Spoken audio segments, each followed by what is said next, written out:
1, 2, 3 Slow IKN tuangkan.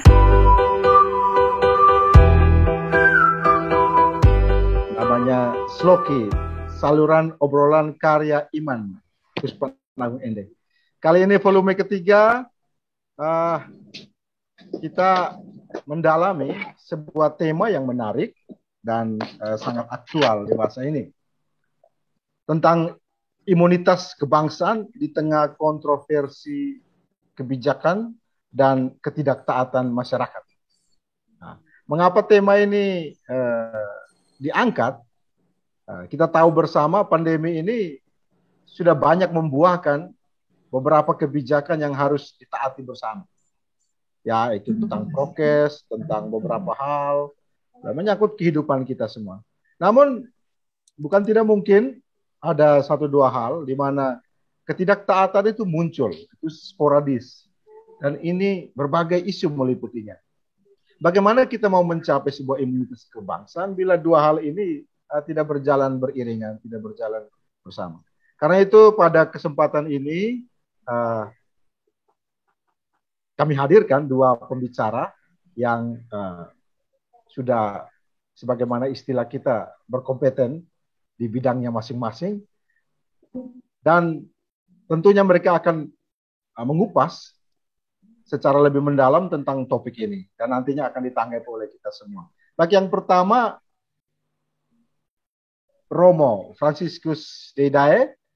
Ini Kak Romo ini sekarang tinggal di Puspas Ende, lalu sebelumnya menjalani studi di Filipina, pulang dan menjadi guru di beberapa sekolah ternama di Ende, dan sekarang mengabdi kembali di Puspas. Saya yakin Romo Ferry sehat-sehat selalu ya. Selamat sore Romo. Selamat sore semua. Dan yang kedua pembicara kita adalah Romo Silverius Betu Esfil M. Han. Nah, ini Kak Esil, kami biasa menyapa demikian. Tampilan di layar ini Kak Es sangat segar, sangat menggambarkan imunitas kebangsaan. Baik, diskusi kita ini akan dipandu oleh moderator jauh-jauh dari Salamanca, Spanyol. Romo Petrusina, nama aslinya, nama baptis, lalu sering disapa Don Pedro di Salamanca. Dan kita mengenal dalam dunia internet, dia selalu disapa Putra Puncak. Sepenuhnya saya akan menyerahkan jalannya diskusi ini pada Romo Pedro. Namun untuk memulai diskusi kita butuh doa, kita butuh pencerahan supaya biarlah roh yang berbicara. Roh ini, bibir ini mengatakan bahasa-bahasa roh ya. Baik, mari saya undang kita semua yang sudah bergabung, kita siapkan hati untuk awal Zoom ini dengan doa. Dalam nama Bapa dan Putra dan Roh Kudus. Amin. Amin. Tuhan Allah Bapa dalam surga, Maha Penyelenggara, Engkau memberi kami kesempatan untuk bertemu dalam Zoom meeting kali ini, mengambil sebuah tema yang amat penting, imunitas kebangsaan di tengah kontroversi kebijakan dan ketidaktaatan publik, ketidaktaatan masyarakat. Kami tahu akan ada banyak hal yang muncul dalam pembicaraan ini. Semoga dari topik ini kami dapat menghasilkan buah-buah penting bagi karya kami di dunia ini, di masa pandemi ini, untuk tetap menegakkan karya kerajaan agar tetap berjalan sesuai dengan kehendak. Doa-doa ini ya Bapa kami haturkan kehadirat-Mu dengan pengantaran Kristus Tuhan kami. Amin. Amin. Amin. Dalam nama Bapa dan Putra dan Roh Kudus. Amin. Oke. Baik, selanjutnya saya serahkan kepada Romo Pedro, Don Pedro untuk bisa mengantar kita dalam Zoom meeting kita dalam diskusi virtual. Silakan.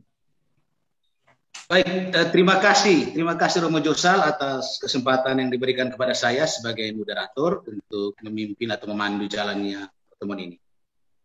Jadi sebelum itu saya ucapkan selamat bertemu, salam jumpa via Zoom meeting ini. Perjumpaan digital yang semoga memberikan kontribusi positif bagi bangsa dan negara kita. Kita mengadakan Zoom meeting ini untuk memaknai ulang tahun kemerdekaan Republik Indonesia yang ke-76, dan tema yang dipilih sebagaimana yang sudah disampaikan oleh Romo Josal sebagai Master of Ceremony tadi, imunitas kebangsaan di tengah rongrongan kebijakan kontroversial pemerintah dan ketidaktaatan masyarakat sipil.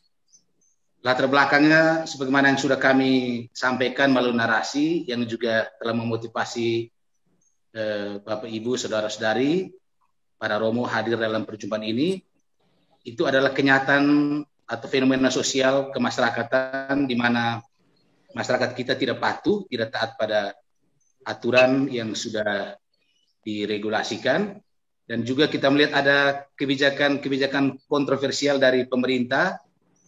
Ya, contoh yang paling nyata itu ketika ada kematian seorang bupati di Flores, di Lembata, lalu ya jenazahnya dibawa dengan pesawat. Ya, meninggalnya di Kupang, tapi dibawa dengan pesawat ke Lembata, dan itu menimbulkan kontroversi karena menurut masyarakat atau opini publik itu kebijakan yang kontroversial, apalagi di tengah situasi COVID. Itu salah satu contoh konkret yang juga merepresentasikan atau menggambarkan banyak kasus di mana ada kontroversi dari kebijakan keputusan dari pemerintah. Di Ngada dulu kita ingat, ya, ada keputusan dari pemerintah yang ya sedikit bertentangan dengan keputusan dari pemerintah pusat. Jadi itu contoh lain. Lalu yang lagi viral akhir-akhir ini di Nagekeo juga itu waktu bupati dan wakil bupati foto atau pose bersama pada acara HUT, tidak pakai masker dan masyarakat mulai melontarkan banyak kritik. Jadi itu hanyalah serpihan kasus yang kita lihat, tetapi pada titik terjauh itu merepresentasikan ada suatu kenyataan di mana ada kontroversi, juga ada ketidaktaatan masyarakat. Dan inilah yang ingin kita soroti dalam perjumpaan kita kali ini. Dan karena ini fenomena sosial kemasyarakatan, menarik kalau kita mengundang seorang sosiolog, Romo Ferry, yang sudah hadir.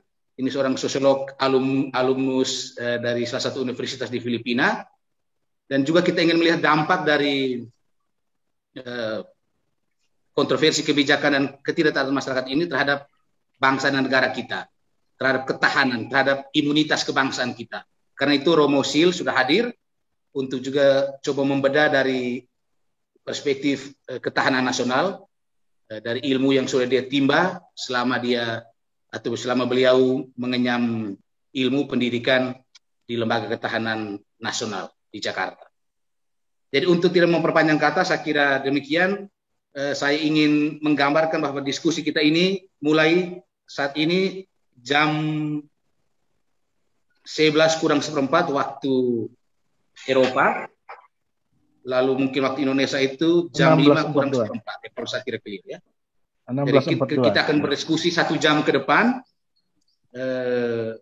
dan saya beri kesempatan kepada para pemateri untuk menyampaikan materi mereka 10 menit sampai 15 menit. Setelah itu ada diskusi, dan kita harapkan supaya diskusi kita ini lebih dinamis, lebih aktif, dan lebih dibuka ruang untuk kita berdiskusi. Ada banyak pakar, banyak tokoh yang hadir. Contohnya dari Jakarta ada Bapak MAW, Marcel Adowawo, juga dari berbagai belahan dunia, atau sudut-sudut dunia sudah hadir banyak peserta. Kita harapkan supaya diskusi kita ini bisa menjadi kontribusi berarti untuk bangsa dan negara. Baik, kesempatan pertama saya berikan seluas-luasnya kepada Romo Ferry untuk menyampaikan materi yang sudah disiapkan. Silakan Romo Ferry. Selamat sore semua, para pemerhati bangsa. Minta maaf, saya bukan pakar sosiolog. Saya ini ilmunya rampe-rampe karena S2 saya sosiologi, S3 saya sedang dalam perjuangan itu manajemen pendidikan. Wah, luar biasa tuh, Romo. Saya coba men-sharingkan beberapa pengalaman praktis di lapangan, khususnya di konteks Flores, bukan konteks nasional yang lebih luas ya. Baik, saya bertolak dari teori sosial bahwa norma itu adalah standar tingkah laku yang ditentukan atau disepakati satu kelompok sosial. Dan norma itu punya ciri, ada yang informal dan ada yang formal. Yang formal itu yang tertulis dengan sanksi-sanksi yang jelas. Sedangkan yang informal itu biasanya yang tidak tertulis dengan sanksi-sanksinya juga yang tidak tertulis. Dalam tingkatan sanksi dikenal ada yang disebut sebagai etiket yang paling rendah, cara berbuat atau cara tingkah laku, seperti cara mengupas mangga kalau orang Flores dari luar ke dalam, orang Jawa dari dalam keluar. Juga ada kebiasaan termasuk sopan santun yang sanksinya mungkin hanya berupa cibiran atau kecaman, cercaan. Lalu ada yang lebih tegas itu adat istiadat, custom, yang sudah memberikan sanksi formal biasanya oleh lembaga adat. Dan ada yang mores atau mores yang sanksinya kadang-kadang sangat tegas sampai dengan hukuman mati. Di Flores itu dulu di Bajawa ada sanksi hukuman mati itu kalau la salah, orang incest dalam hubungan darah yang dekat. Di Maumere di bagian Boganatar juga pernah praktekkan dulu kala, tapi yang lain-lain tidak kedengaran. Itu tentang konteks norma. Lalu dalam pelaksanaannya, kita tahu bahwa masyarakat kita itu beralih dari masyarakat tradisional ke masyarakat modern. Dalam masyarakat tradisional, identitas kelompok itu sangat kuat, dan norma kelompok itu yang diutamakan dan penegakannya dilakukan secara bersama-sama oleh kelompok masyarakat.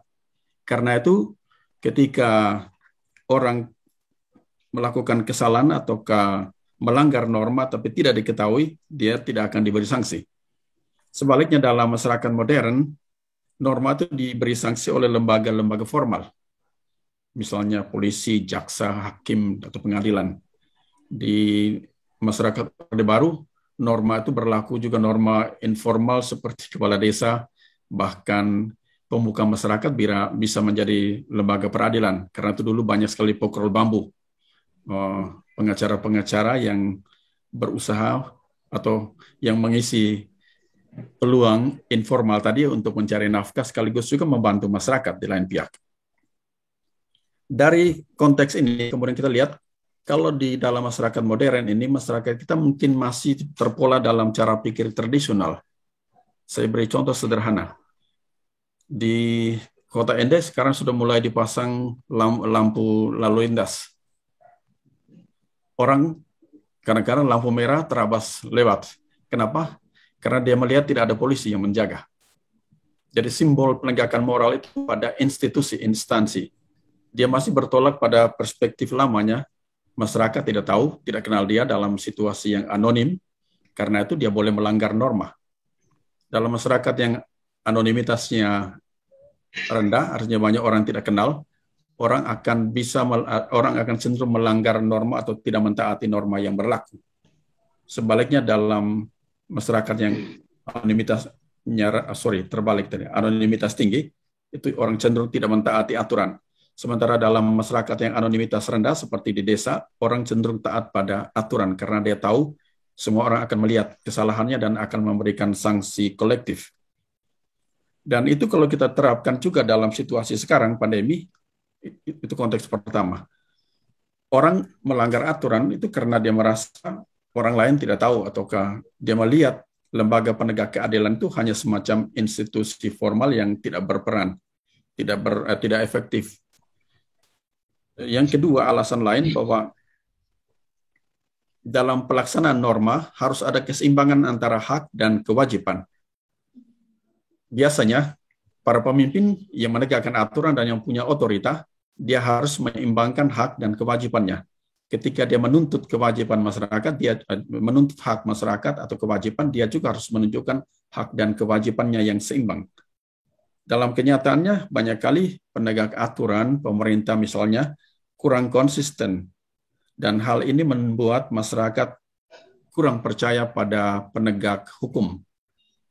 Hal yang lain ialah contoh masyarakat tradisional yang eksklusif dalam hubungan dengan penegak hukum tadi, ada hal yang lain yang disebut sebagai otorita. Hukum itu biasanya diterapkan berhubungan dengan otorita.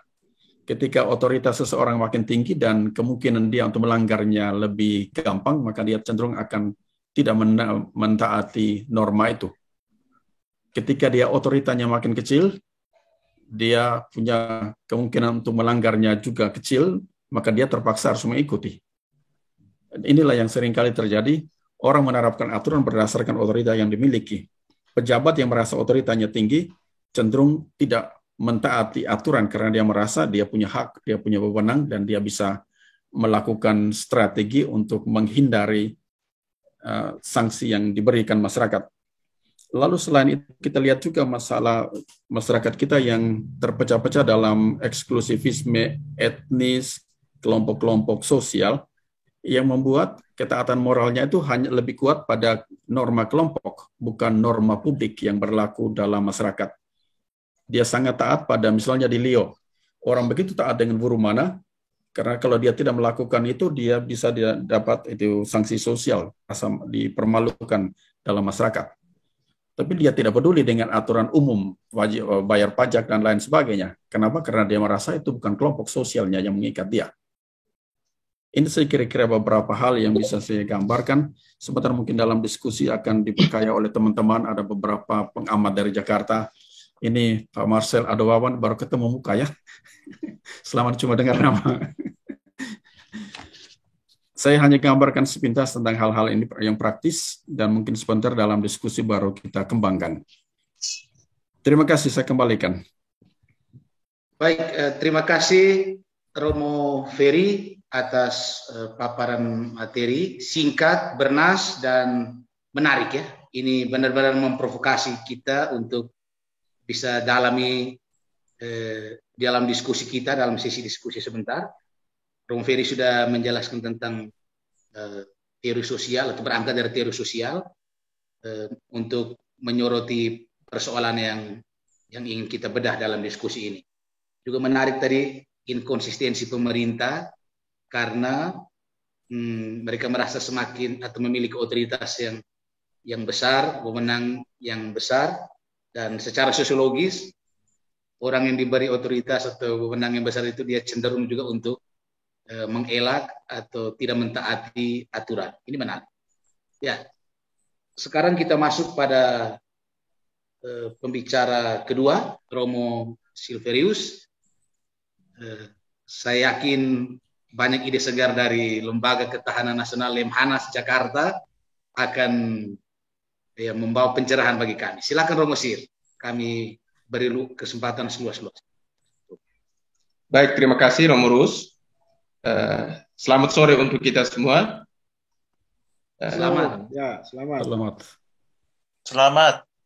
Pertama, saya mau sampaikan bahwa saya belum pernah itu kursus di Lemhanas.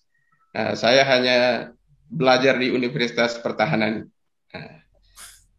Beda tuh. Ya beda. Kalau Lemhanas itu kursus 6 bulan. Oh ya benar. Romo Roni ya, hanya Romo Roni ya benar. Ya kalau Romo Roni di Lemhanas dan juga di Unhan. Oh ya benar. Oke. Minta maaf ini pengetahuan agak kurang Romo. Baik. Terima kasih. Saya juga mau menyampaikan beberapa hal karena berbicara tentang imunitas kebangsaan. Saya pikir ini kita berbicara tentang ketahanan nasional. Jadi imunitas kebangsaan itu sama dengan ketahanan nasional. Dalam buku putih Pertahanan Indonesia yang dikeluarkan oleh Kementerian Pertahanan tahun 2015, itu sudah diprediksi ancaman nyata 5 tahun ke depan itu sudah diprediksi tentang salah satunya tentang wabah atau epidemi. Lalu secara spesifik juga disebut tentang infeksi pernapasan pada manusia dengan varian baru yang akan melanda wilayah Asia, Afrika Sub-Sahara, Amerika Latin, dan Karibia. Sebagaimana juga sudah diidentifikasi oleh WHO. Jadi sudah diprediksi oleh Kementerian Pertahanan. Karena kita tahu bahwa kita menyusun strategi pertahanan kita itu berdasarkan prediksi ancaman. Yang kita kenal dulu itu AGHT. Ancaman, hambatan, gangguan, dan tantangan. Ternyata prediksi ini kita alami saat ini.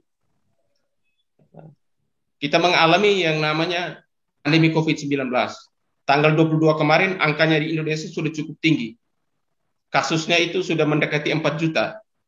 Dan yang meninggal sudah 126.372. Berita baiknya juga sembuhnya banyak, 3.500.000. Pertanyaan kita itu adalah bagaimana pengaruh COVID-19 terhadap ketahanan nasional, terhadap imunitas kebangsaan kita.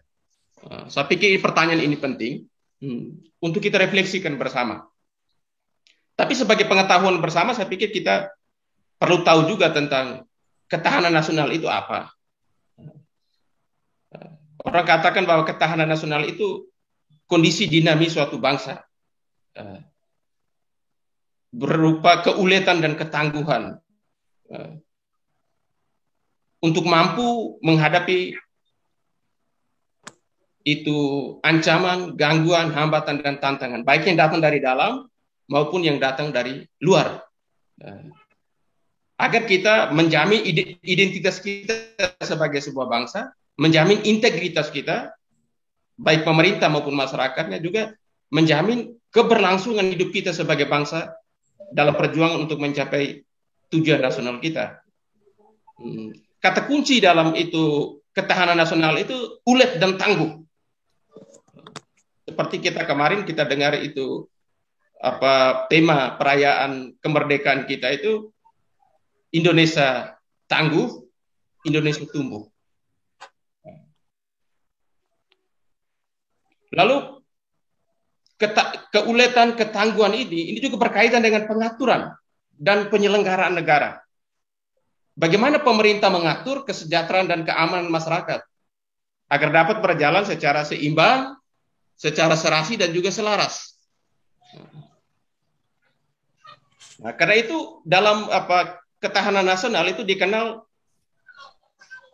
asasnya itu sejahtera dan aman untuk seluruh masyarakat. Dan juga komprehensif integralnya dia menyeluruh dan terpadu untuk semua komponen.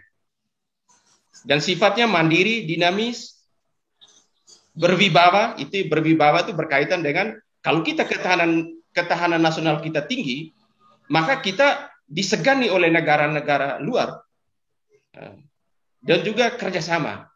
Karena itu saya pikir sentilan kita tentang pemerintah dan masyarakat ini memang penting. Kerjasama. Negara kita ini kan asasnya gotong royong, berarti kerjasama antara pemerintah dan masyarakat, supaya apa yang kita cita-citakan dalam cita-cita nasional kita dalam pembukaan Undang-Undang Dasar itu bisa tercapai. Lalu bagaimana ketahanan nasional kita di masa pandemi ini? COVID-19 telah membuat bangsa kita mengalami berbagai kesulitan dan tantangan. Banyak yang terpapar, banyak yang meninggal, ekonomi kita terpuruk, masyarakat kita terpecah belah, masyarakat kita ada yang bandel, yang tidak mau ikut, tidak taat pada prokes. Ini kenyataan.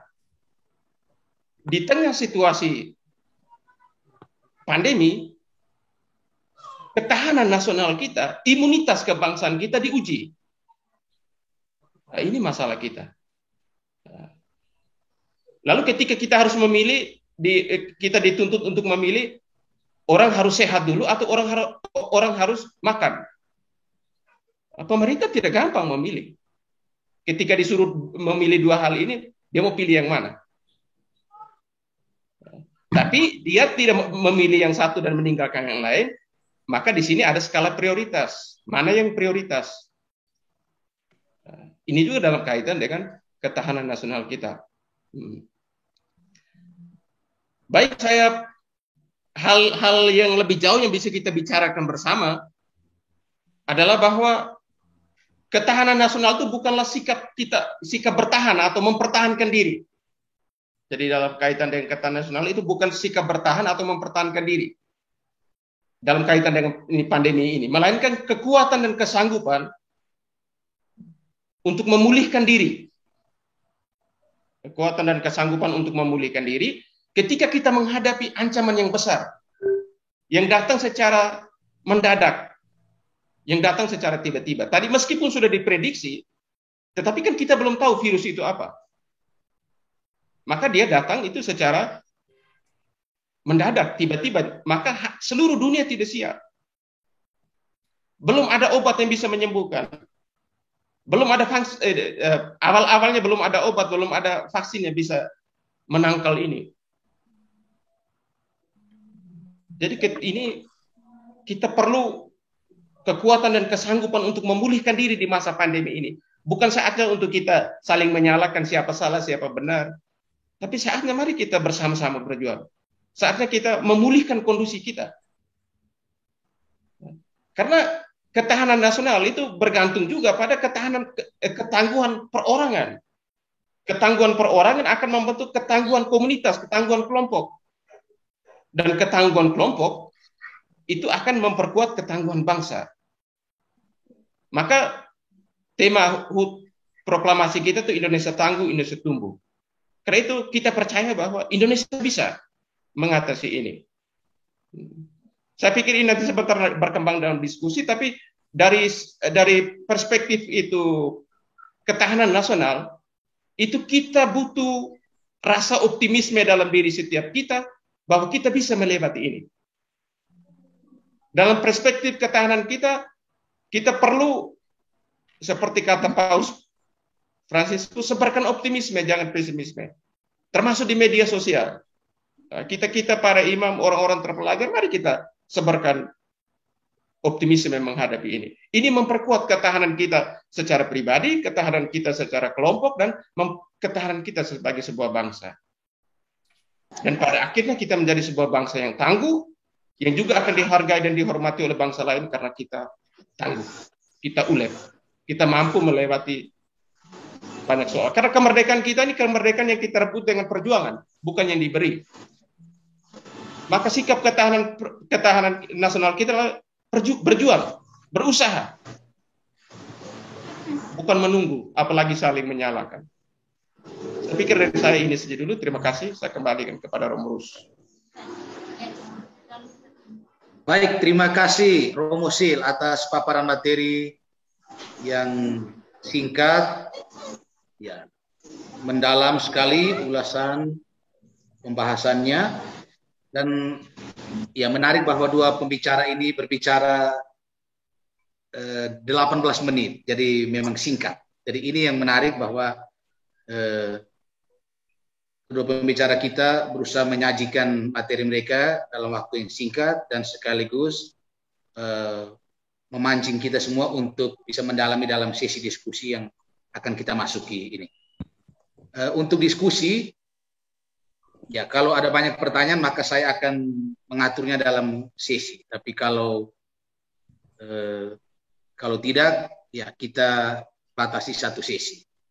Jadi untuk kesempatan pertama, sesi pertama, itu kita buka untuk 3 orang, lalu bisa diperpanjang sesinya kalau memang masih ada yang mau bicara.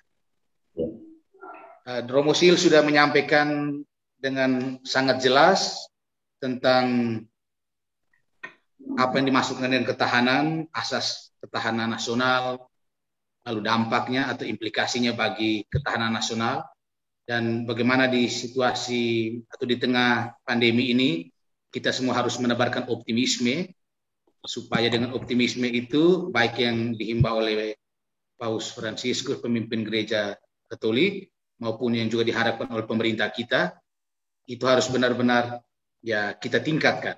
Optimisme itu ditingkatkan supaya ketahanan nasional ini benar-benar tercipta. Ya, saya tidak mau mengulangi lagi apa yang sudah disampaikan oleh kedua pemateri atau pembicara kita. Sekarang saatnya saya memberikan kesempatan kepada audiens untuk memberikan pertanyaan, komentar, sanggahan, atau kritik. Ya, silakan. Sebagai moderator saya tentu membatasi kalau seorang penanya atau audiens mau menyampaikan beberapa pertanyaan. Mungkin kita lebih solider dengan yang lain supaya mungkin kalau bisa setiap peserta yang mau bertanya cukup satu pertanyaan atau satu komentar. Itu silakan, saya buka dari sekarang. Ada yang mau bertanya, ada yang mau komentari, silakan.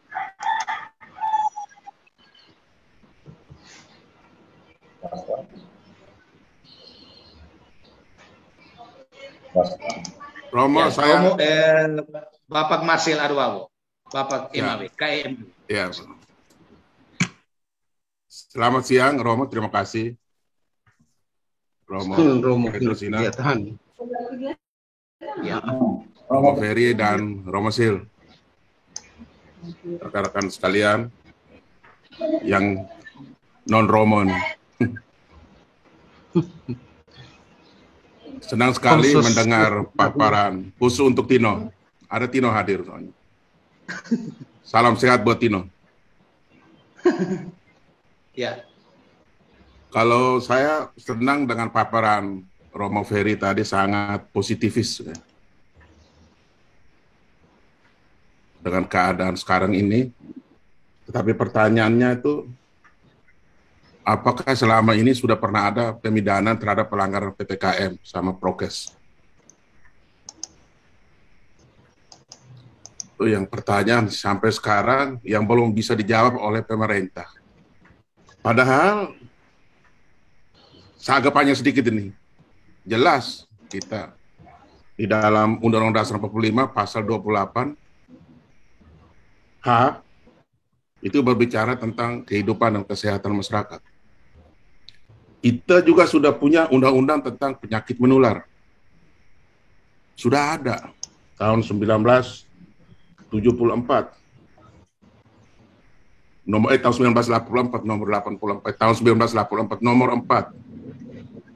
Terakhir kita punya undang-undang kekarantinaan nomor 6 tahun 2018. Tetapi semua ini tidak jalan. Karena apa? Karena itu yang tadi judul kontroversi tadi. Pemerintah memosisikan diri dalam dua hal untuk keselamatan masyarakat. Jangan sampai dia mati, dan kedua juga untuk berjalannya ekonomi. Tetapi pemerintah juga mungkin tidak melihat pelajaran-pelajaran dari mikro. Ketika sebuah rumah sakit yang sederhana bisa menangani penyakit-penyakit yang berat dengan biaya murah. Itu banyak terjadi di India. Ada hukum-hukumnya juga di situ. Sehingga terdapat walaupun kontroversi, sebenarnya pemerintah bisa membentuk semacam paradox mindset. Artinya dua-dua bisa jalan, tetapi dua-duanya tidak mengorbankan manusia. Itu yang pertama. Ya. Yang kedua, sampai kapan PPKM ini akan berlaku?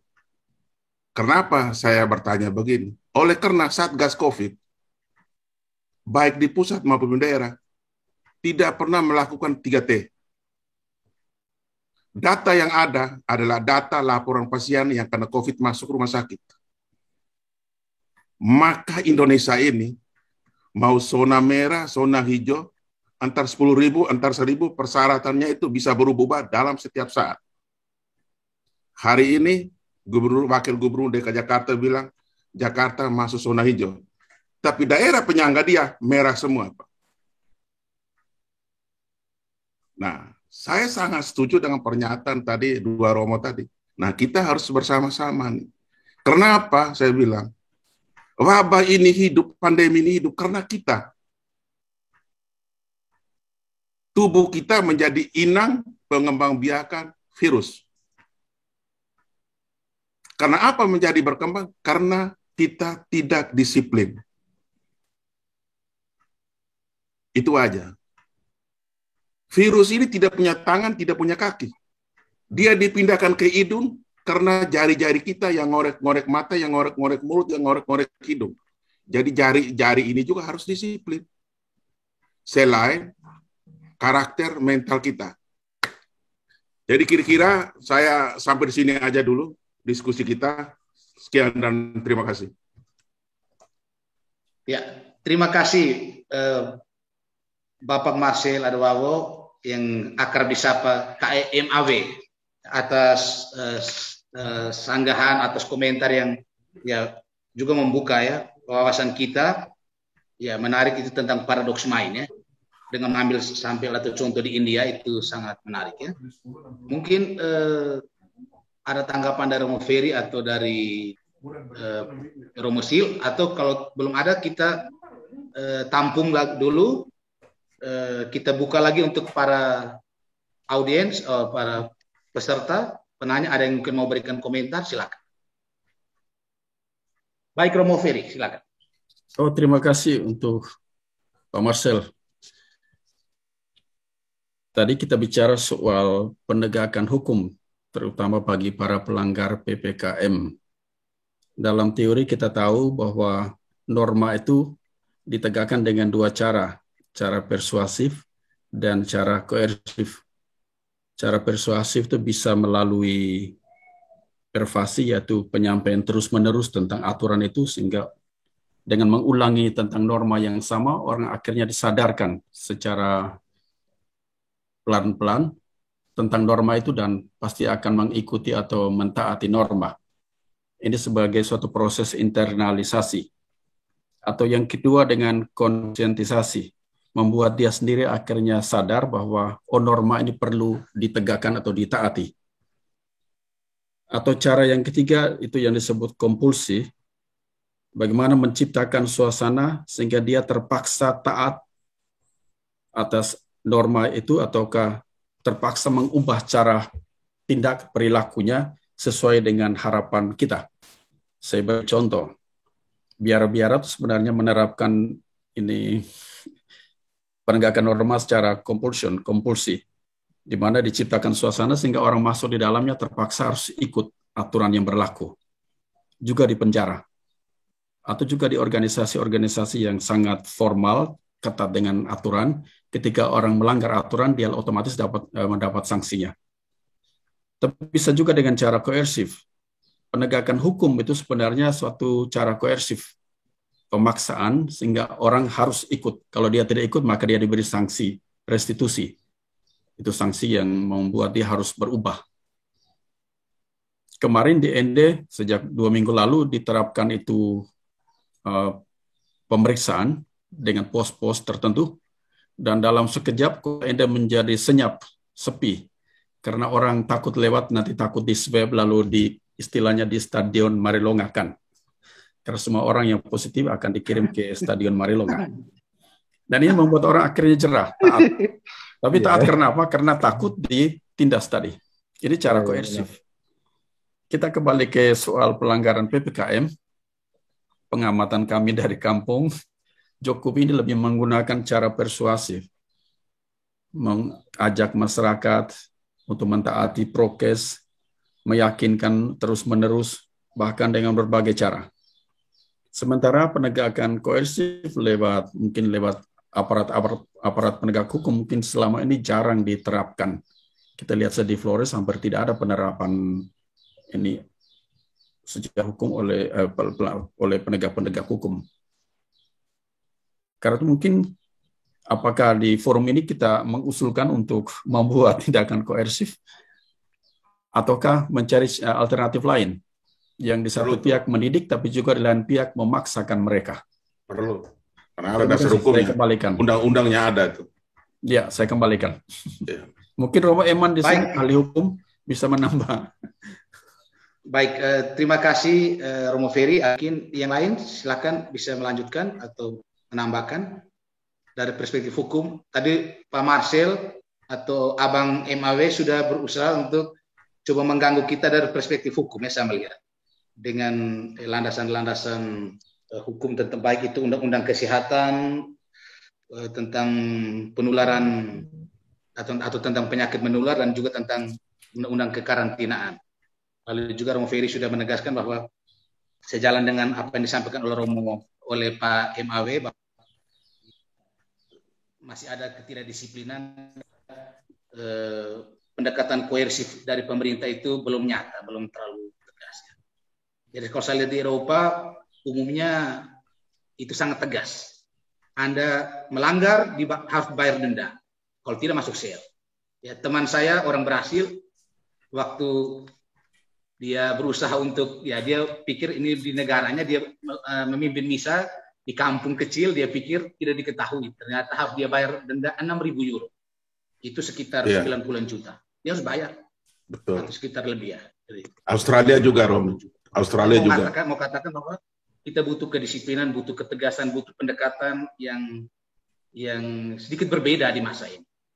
Jadi itu sih semacam tanggapan singkat. Mungkin ada yang mau tambahkan, silakan.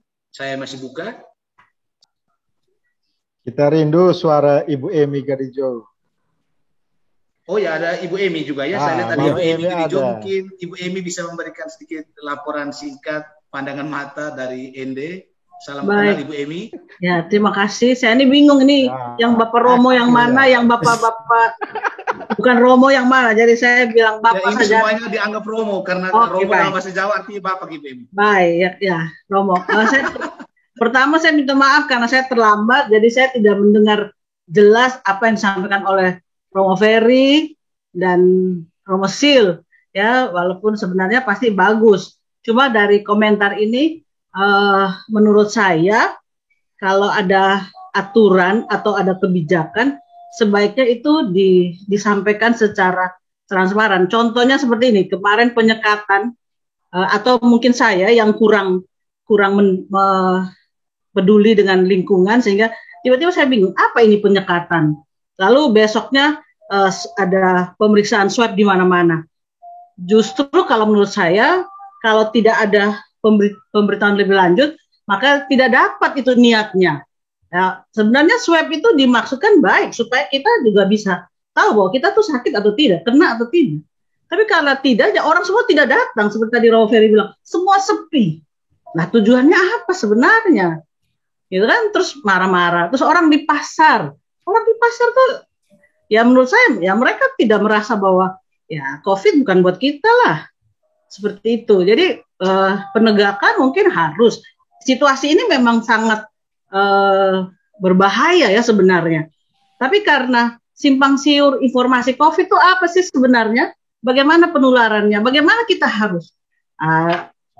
Memang benar ketika ada saudara atau teman tetangga yang kena dan meninggal baru semua orang ketakutan. Tapi kan bukan itu sebenarnya. Menurut saya kalau kita mau supaya ini cepat pergi, Tante Kori ini pergi sudah dia, supaya kita bisa jalan-jalan, bisa ketemu, ya sebaiknya ada suatu pemahaman yang sama, penyampaian yang sama dari tingkat yang atas sampai yang bawah, sehingga kita semua jadi tahu bahwa memang penting, kita harus jaga ini dan usir pergi itu corona. Itu saja, Romo, minta maaf. Terima kasih. Ya, terima kasih Ibu Emi Garijo dari ND yang sudah memberikan tanggapan. Butuh pemahaman bersama dan pemahaman itu harus kurang lebih harus ditransmisikan oleh pemerintah atau penguasa dalam hal ini supaya masyarakat kita tuh mendapatkan pemahaman yang sama tentang bagaimana harus mengatasi COVID ini, bahaya COVID ini, dan kegiatan-kegiatan yang dilakukan itu bukan untuk menakut-nakuti, tetapi lebih pada upaya untuk membuka pemahaman bersama tentang pentingnya mengetahui apakah seseorang itu sudah mengidap COVID atau belum, atau juga bagaimana masyarakat harus secepat mungkin memeriksakan diri supaya dapat penanganan lebih baik dari tim medis seperti itu. Jadi bukan untuk dijauhi, dibuat senyap kota itu, ditakut-takuti, dan itu tidak akan hilang, tetapi bagaimana kita secara rasional kita memahami itu, lalu kita tetap beraktivitas dengan baik sambil menjaga jarak, sambil memperhatikan protokol kesehatan. Itu yang dimaksud oleh BMI. Mungkin ada tanggapan lain. Terima kasih BMI ya. Mungkin ada tanggapan lain, silakan dari bapak-bapak atau dari Romo-Romo. Tadi Pak Gaspar, kita kembali sudah pengurus. Silakan Pak Gaspar. Halo. Selamat sore. Selamat sore, ya selamat. Terima kasih kepada para senior dalam moralitas, ya para Romo hadir semua dan teman-teman yang lain. Maaf, saya tidak memiliki atau tidak membuat materi, tapi saya mendengar paparan dari kedua narasumber dan teman lain. Pertanyaan saya begini, apakah forum ini yakin bahwa tindakan yang ada oleh pemerintahan negara di muka bumi ini dapat mengatasi virus corona? Itu yang pertama. Karena saya tahu, saya latar belakang dari kehutanan. Pengetahuan kami dari ilmu kehutanan, itu namanya virus bakteri, dia punya habitat yang aman. Awalnya dari hutan, begitu diusik, maka pindah ke binatang. Begitu juga binatang diusik, maka pindah ke manusia. Nah, delta itu karena inang yang berbeda oleh lingkungan yang berbeda, maka berbedalah varian delta. Virus itu sudah 6.000 jenis, dan virus pertama ditemukan itu 1.400 tahun sebelum Masehi. Raja Ramses yang pertama virus mengidap melalui sapi inangnya waktu itu. Itu pertanyaan saya pertama. Yang kedua, untuk kedua Romo dan kita semua, apakah diskusi kita ini menemukan satu solusi yang baru atau tidak? Karena sudah banyak sekali tentang ketahanan imunitas ini, bahasa menurut saya bahasa jurnalistik. Karena sudah sangat komplike judul yang kita masukkan di sini.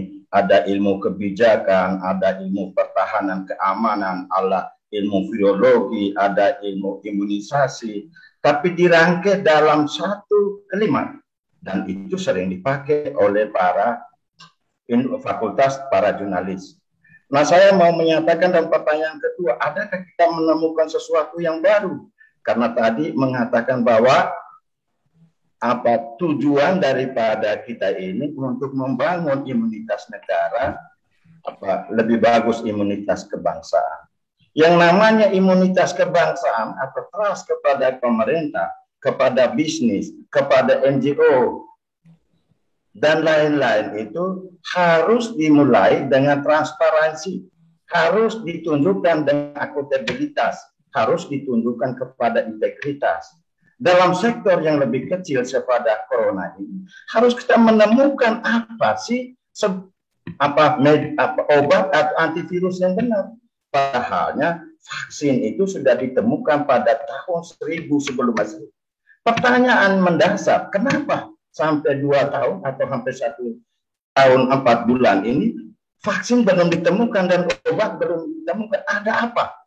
Inilah yang membuat perbedaan pemahaman hari ini. Karena pemahaman hari ini sangat berbeda oleh para ilmuwan. Dokter ada perbedaannya, rohaniwan ada perbedaannya, ulama ada perbedaannya. Lebih sesat lagi, jikalau yang menyajikan itu bukan mereka yang berilmu, itu sangat sesat bagi masyarakat. Sekian, ketika ada yang hilang, saya minta maafkan ini.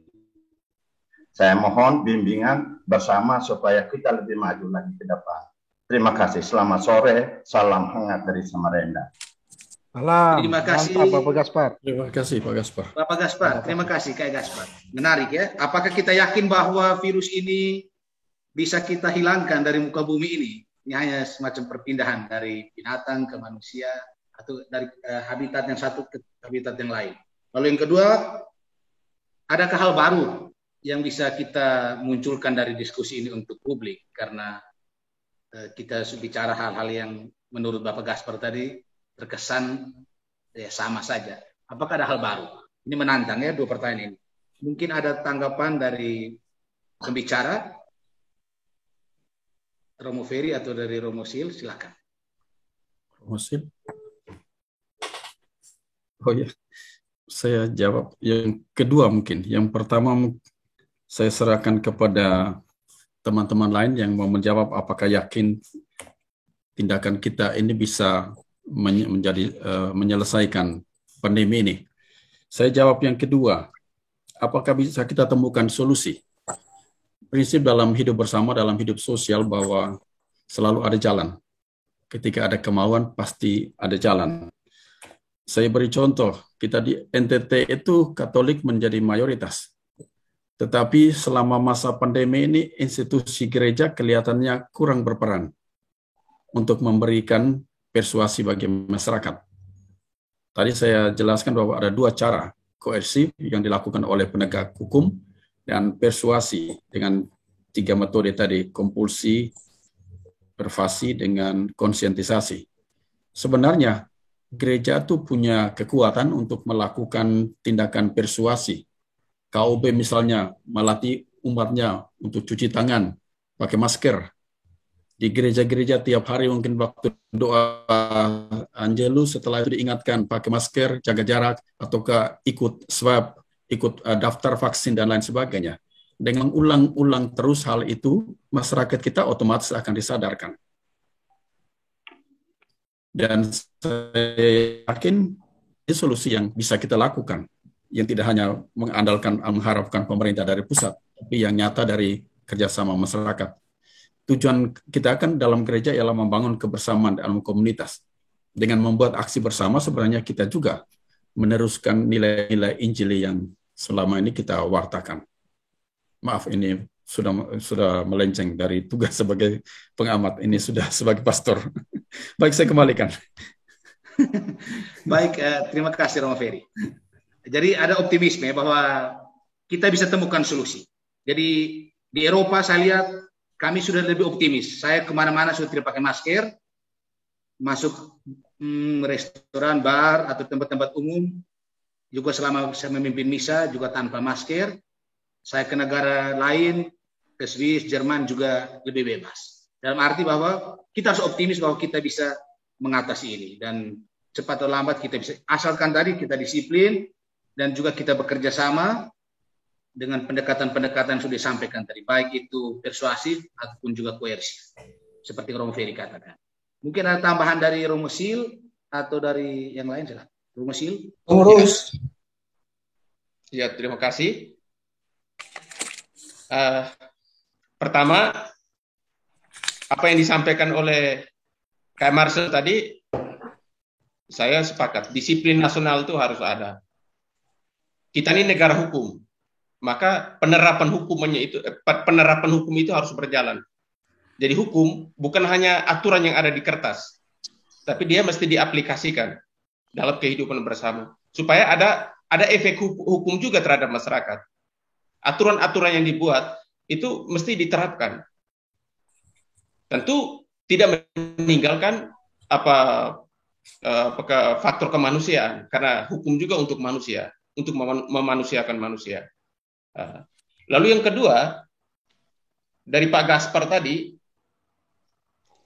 memang saya tidak omong hal yang bukan dalam ranah saya tidak tentang virus dalam kaitan dengan ini ilmu kedokteran atau itu saya tidak. Tapi dalam kaitan dengan itu ketahanan nasional, memang seperti saya katakan tadi itu sudah diprediksi memang. Antara lain bahwa ancaman kita itu ada terorisme, ada narkoba, ada masalah perbatasan, termasuk itu epidemi.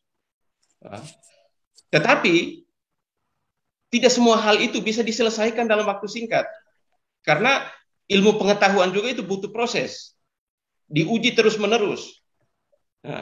Jadi saya pikir kita sudah dalam ruang yang baik ke depan untuk menjadi lebih baik. Memang virus ini tidak akan selesai. Menurut para ilmuwan, virus ini tidak akan hilang. Tetapi bagaimana kita bisa berdamai dengan virus dengan menemukan vaksin, menemukan obat yang bisa menyembuhkan. Lalu tentang apakah hari ini diskusi kita ada manfaatnya untuk secara keseluruhan? Ya, saya pikir manfaat itu ada, sekurang-kurang untuk kita sendiri. Karena sesuatu yang baik selalu dimulai dari diri sendiri. Kita menjadi contoh dan teladan bagi orang lain. Tentang disiplin ini prokes, kita mulai dari diri sendiri. Lalu kita mulai ke tempat yang lebih luas dalam keluarga. Lalu dalam komunitas-komunitas kita, lembaga-lembaga yang kita hidupi. Ada gunanya. Segala sesuatu tidak pernah ada yang terbuang percuma. Segala sesuatu yang kita, pengalaman bersama kita, itu selalu ada manfaatnya untuk kita. Orang bijak bilang, Setiap orang yang saya jumpai dalam banyak hal selalu lebih baik dari saya. Karena itu saya selalu bisa belajar dari dia. Baik, saya pikir ini tambahan dari saya. Terima kasih. Baik, terima kasih Romo Sil. Saya masih buka kesempatan dalam beberapa menit ke depan untuk audiens. Silakan, mungkin ada yang mau bicara, langsung bicara. Silakan. Romo Rus. Ya, silakan. Halo. Ya, silakan Romo. Saya beri salah satu contoh konkret saja ya. Saya di Jambi, tepatnya di Kabupaten Muara Bungo ini. Ketika program pemerintah untuk vaksinasi, itu banyak orang belum mau terima di sini. Lalu akhirnya kami yang di orang-orang Katolik itu kita dorong semua, ya kalau mereka tidak ngambil, kita ngambil semua. Hingga seluruh umat kami ambil. Divaksin semua, vaksin pertama, vaksin kedua. Apa yang terjadi setelah 2 bulan setelah itu? Meninggal setiap hari 5 orang. Orang Katolik sampai hari ini belum ada yang meninggal. Karena vaksin semua 2 kali. Berarti dalam hubungan dengan imunitas ini, pertahanan, keamanan berhubungan dengan COVID, saya pikir yang disampaikan oleh KM Marcel tadi benar, dilanjutkan oleh KM Sil tadi. Peraturan harus diturun sampai ke desa-desa, pemerintah kawal peraturan itu. Semua sama, semua harus vaksin. Di sini agak sulit, pemerintah kalah dengan para ustaz. Kalah total, telak. Tidak bisa berbuat apapun. Bupati di bawah. Ini orang berjawab tidak seperti tidak berdaya. Seluruh tafsir yang dibuat oleh para ustaz itu lebih diterima daripada peraturan pemerintah. Dampaknya kemana? Ya ke orang Katolik juga, karena virus ini dia bisa kena pada siapa saja, termasuk yang sudah vaksin. Sehingga Keuskupan Agung Palembang misalnya, untuk wilayah kami di paroki ini paroki dengan 3 provinsi. Provinsi Jambi, Palembang, dan Riau. 4, dan Padang. Kami akhirnya menutup gereja sampai hari ini. Tidak ada pelayan. Sampai mereka mau menerima vaksin. Dan kemarin, puji Tuhan ya, kemarin akhirnya karena begitu banyak melihat bahwa kematian ini sudah bukan lagi di halaman rumah, tapi sudah di depan pintu. Lalu kemarin mereka meminta kami untuk membiarkan aula kami itu dipakai untuk vaksinasi. Untuk semua masyarakat. Jadi beberapa gedung dipakai dan itu banyak orang datang. Berarti ketakutan. Seperti Romo Ferry bilang, orang juga bisa mempertahankan diri ketika ada kematian di dekatnya. Dan orang ditegur oleh ketakutannya sendiri. Itu saja pengalaman saya di sini. Baik, terima kasih Romo Vincent atas sharing pengalaman yang juga mengingatkan kita bahwa pentingnya kedisiplinan, pentingnya ketaatan pada aturan terhadap hukum, apalagi kita hidup di negara hukum. Dan ya, Santo Agustinus bilang satu masyarakat tanpa hukum itu tidak beda dengan segerombolan para penjahat. Jadi kita ingin agar Indonesia ini tetap menjadi bangsa atau negara yang masyarakatnya tetap taat atau patuh pada hukum. Selanjutnya mungkin masih ada, saya masih membuka kesempatan untuk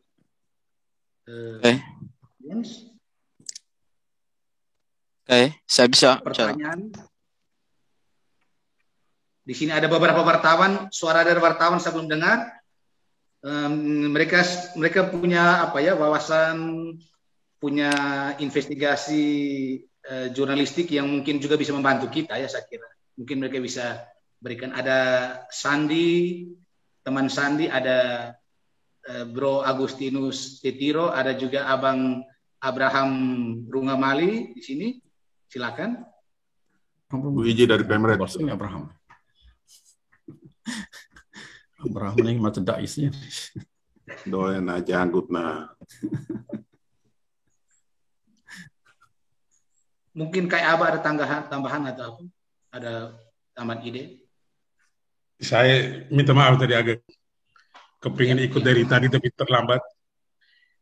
Ini terkait COVID juga, jadi ada pemberitaan kita di Ruteng yang gara-gara COVID ini jadi wartawannya lagi diancam oleh puskesmas. Mungkin ada yang belum baca, jadi ada peristiwa seorang ibu usia 80 tahun karena sakit dia ke puskesmas, dicek lalu di sana ternyata positif dia pulang, dia pergi berobat ke dokter. Aduh. Berobat ke dokter, lalu puskesmas ini tidak buat apa-apa. Kemudian puskesmas ini bawa surat ke keluarga bahwa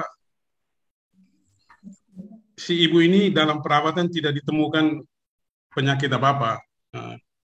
Akhirnya itu diberitakan, dan rupanya puskesmas merasa tersinggung dan mereka marah besar dengan pemberitaan itu. Itu yang pertama. Yang kedua soal COVID. Istri saya sebulan dirawat di rumah karena COVID. Pengalaman tadi ketahanan negara, saya pikir ketahanan dalam keluarga juga penting, artinya disiplin dalam keluarga, kembali soal makan, soal relasi dalam keluarga itu juga penting. Itu yang kedua. Yang ketiga, penanganan COVID ini sekaligus menggambarkan ya kondisi ekonomi, kondisi sosial masyarakat.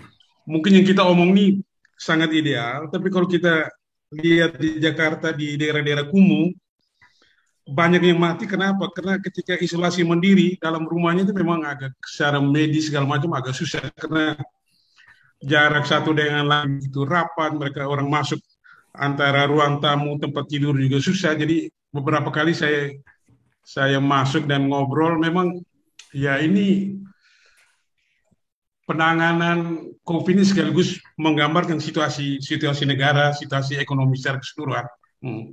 Jadi ya itulah, kita harus bersabar menerima itu. Selain soal teman-teman tadi singgung soal hukum segala macam itu, oke, artinya ya ini gambaran, artinya apa yang kita capai selama ini itu ya gambaran bahwa negara kita seperti itu, ya tidak disiplin, perekonomiannya lagi amburadul. Lalu tadi soal peperangan wacana antara negara dengan teman-teman dari pihak ustadz yang sangat ini, ya itulah, itu gambaran dari kondisi negara kita.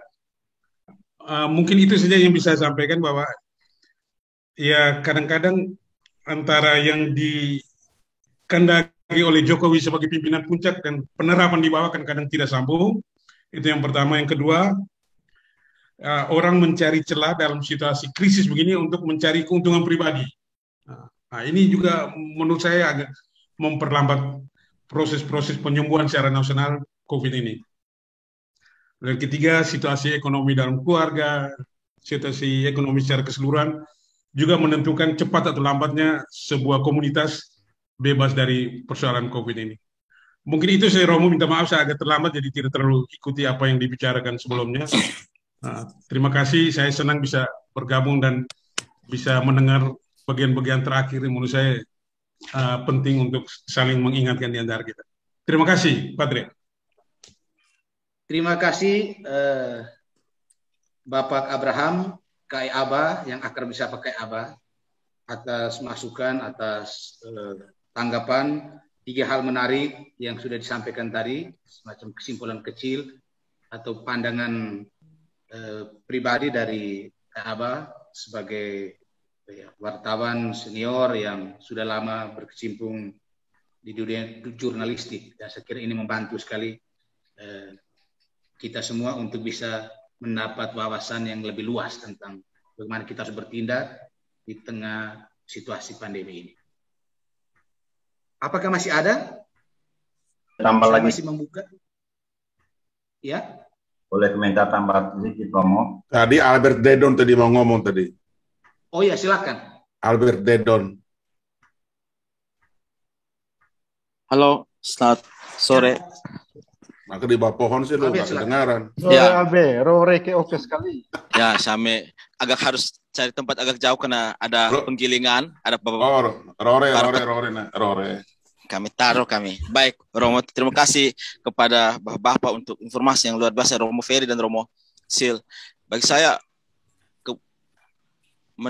menarik itu informasi dari buku putih. Soal saya hanya menitik beratkan pada aspek preventif dan itu berkaitan dengan hukum. Ya, omong tentang hukum banyak yang curi dan dari dulu curi hukum sampai sekarang juga banyak orang yang curi meskipun hukum terus dipretel kiri kanan. Apalagi berkaitan dengan ketaatan, berkaitan dengan banyak keharusan di hadapan COVID ini. Kita tidak bisa memaksa terlalu jauh masyarakat kita dengan pandemi yang datang begitu cepat, lalu kesiapan masyarakat yang ya kita oke lah kalau Eropa kita tidak bisa membandingkan dengan segampang Eropa dengan kita di sini Indonesia. Eropa tingkat kesadaran tinggi, tetapi kita di sini masih perlu dipertimbangkan aspek itu. Dalam arti saya tidak mau mengatakan bahwa kesadaran perlu dilunakkan bagi mereka, tidak. Tetapi perlu dipretel kembali, diatur mekanisme yang baik. Dalam hal ini aspek preventif berkaitan dengan kebijakan publik yang juga harus dieksekusi oleh para pemimpin daerah. Sebagai contoh di ND sekarang baru orang kampung bilang kangaranga, baru swab berbuat penyekatan di berbagai tempat, tetapi beberapa bulan lalu untuk ke Kupang orang harus swab, tunjukkan swab, tetapi dari Kupang ke Ende bebas. Sementara untuk kabupaten lain harus swab. Artinya eksekusi berkaitan aspek preventif ini tidak menyeluruh.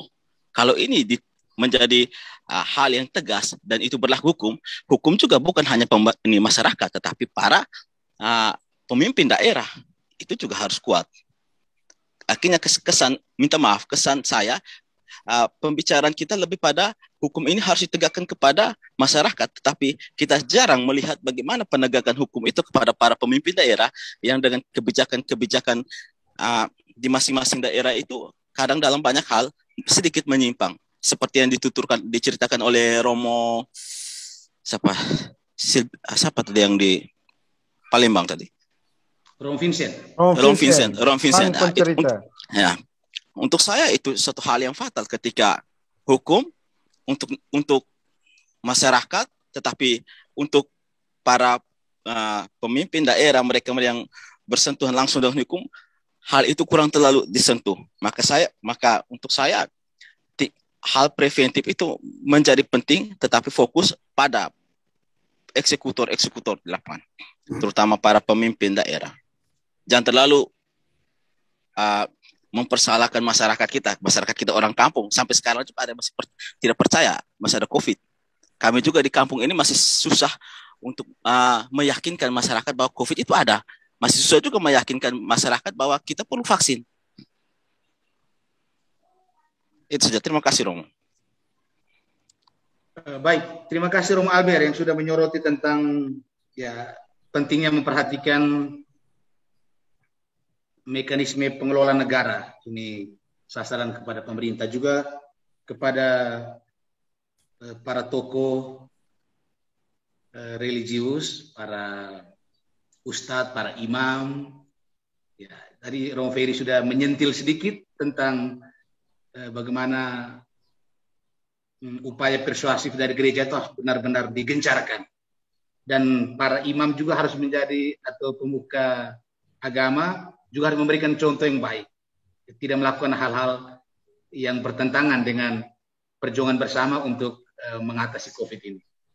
Dan Romo Albert sudah menyinggung juga tadi bahwa itu menggarisbawahi apa yang sudah disampaikan oleh Romo Vincent. Dan saya ingat tadi juga Ibu Emi sudah menyinggung itu tentang pentingnya pemahaman bersama yang harus juga dibangun dalam sinergisitas dengan pemerintah. Jadi pemerintah harus benar-benar membangun atau menciptakan iklim yang baik supaya masyarakat itu paham secara rasional bagaimana harus bertindak, bukan untuk menakut-nakuti, tetapi juga lebih pada keterbukaan wawasan. Dengan itu secara rasional mereka juga bisa menghadapi atau mengatasi situasi ini. Jadi itu menarik. Jadi mungkin masih ada. Kalau tidak ada, saya kira. Boleh tambah sedikit, Romo? Ya, silakan. Ya, masih dengan Gaspar ini. Ya, untuk jangka panjangnya saya tidak melihat ada pemerintahan dunia yang bertindak untuk jangka yang panjang. Misalnya tentang COVID ini, mestinya pemerintahan dunia mengatur tata kelola ekosistem. Siap-siap kita di NTT, karena hutan di NTT 1,7 juta telah rusak banyak di pemerintahan terakhir ini. Itu siap-siap. Nah, COVID ini coba kita lihat di Skandinavia. Sangat minim. Kenapa? Tatanan ekosistemnya sangat baik. Saya mengulang lagi bahwa virus ini spesiesnya sudah 6.000. Nah, kita baru muncul yang namanya corona. Dan corona ini sudah ratusan tahun ada. Bagaimana kalau tingkat varian atau delta corona ini berubah sesuai perubahan kondisi alamnya, sesuai perubahan inangnya. Nah, saya hanya meminta atau lebih mengharapkan kepada kita dari NTT, jangan terus merusak lingkungan NTT yang hari ini pemimpin otoriter kita telah merusak. Garam 1.300 hektar, ada 300 hektar di 3.000 hektar di Manggarai Timur mau dirusakin, ada 300 hektar di Komodo dirusakin. Sekian banyak kalau kami tinggal prediksi kami sama dengan ahli lain ilmu kehutanan, NTT hanya akan memiliki 5% hutan yang baik dari 1,7 juta. Maka siap-siaplah anak NTT, anak cucunya untuk menerima segala perubahan penyakit yang akan timbul, baik jamur, dari bakteri atau virus. Karena hari ini mestinya kita berbicara tentang pencegahan terhadap NTT dulu. Jangan kita biarkan pemimpin otorita yang kita sayangi ini merusak terus alam NTT. Sekian dan terima kasih. Terima kasih Bapak Kai Gaspar atas tambahan ide, tambahan gagasan, terutama tentang pentingnya wawasan ekologis, tetap menjaga lingkungan supaya masyarakat kita jangan merusakkan lingkungan di mana dia hidup. Jadi ini karena itu juga berpengaruh terhadap kesehatan kita. Lingkungan sangat penting. Jadi dari ekosistem yang dijaga atau dari wawasan ekologis yang kita perhatikan, maka kita juga akan bisa didukung untuk tetap sehat, untuk tetap bisa membangun bangsa kita, negara kita dengan baik. Saya lihat masih banyak yang semangat mau bicara. Saya belum bisa tutup ini karena saya lihat ada yang mau tambah. Ya. Ada beberapa peserta yang mungkin mau bicara. Saya lihat sudah ada yang mau angkat tangan mau bicara. Silakan, langsung bicara. Silakan. Saya boleh, Romo? Silakan, Gusti. Sudah lama tidak ketemu ya, Gusti. Boralaus, silakan. Boralogi. Baik, kita dongeng-dongeng dulu ini sore. Jadi gini, saya tuh melihat bahwa kita memang tidak akan banyak mengubah lah dalam hal pandemi macam begini. Tapi minimal saya mencoba memetakan dari apa yang dikatakan oleh Romo Ferry, lalu kemudian dikatakan oleh Romo Sil, bahwa dalam dugaan saya Romo Ferry sangat Durkheimian dalam arti menawarkan kepada kita semacam sosiologi moralitas, dan saya pikir itu bertindik tepat banget dengan kita di sini. Kita tidak bisa mengintervensi pemerintah, kita nggak bisa mengintervensi yang lain, tapi kita di sini hadir sebagai civil society.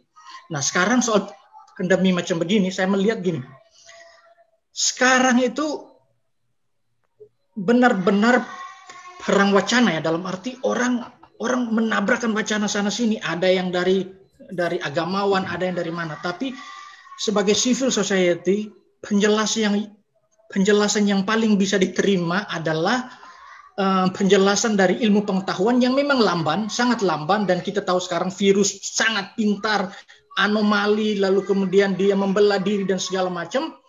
Nah, civil society seperti kita itu bisa mengambil bagian untuk